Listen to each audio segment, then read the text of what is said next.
Here's how to link Visual Studio Code to GitHub.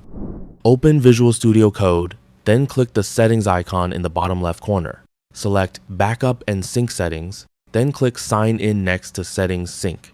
Choose Sign In with GitHub to open the GitHub sign-in page in your browser.